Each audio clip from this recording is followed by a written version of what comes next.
কোনো হারাম যদি কেউ ভালো লাগে কারো কাছে, সুদ, ঘুষ, হ্যাঁ, সুন্নতের আলোচনা করি, কিন্তু সুন্নতের আলোচনার সময় আপনি যদি বলেন মসজিদে ঢুকার সময় 5টি সুন্নত, বের হওয়ার সময় 5টি সুন্নত, ঘরে ঢুকার এই সুন্নত, ঘর থেকে বের হওয়ার এই সুন্নত, কেউ আপত্তি করবে না।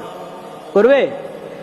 যেই বলবেন যে নবী করিম সাল্লাল্লাহু আলাইহি ওয়াসাল্লামের আদর্শের মধ্যে একবারে ফরজ পর্যায়ের বিষয় হলো যে তোমরা সুদ থেকে দূরে থাকো, সুদ নেওয়া সুদ দেওয়া থেকে কি থাকো, দূরে থাকো। এই ওয়াজ যদি কোনো খতিব করে ঢাকাতে, খতিব এই ওয়াজ করার কারণে, সুদের বিরুদ্ধে ওয়াজ করার কারণে তার ইমামতি খেতাবতি চলে গেছে।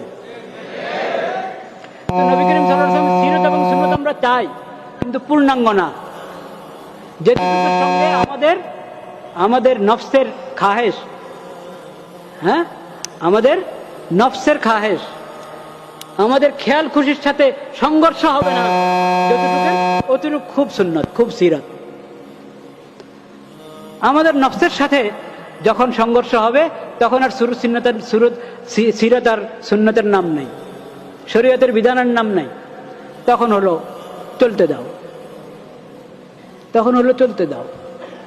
সিরাতের অসম্পূর্ণ অধ্যয়ন এবং সিরাতের অসম্পূর্ণ মূল্যায়ন, সিরাতের অসম্পূর্ণ গ্রহণ করা নিজের মধ্যে, এটা অন্যায়, এটা অন্যায়। ইয়া আইয়ুহাল্লাযীনা আমানু উদখুলু ফিস সিলমি কাফা।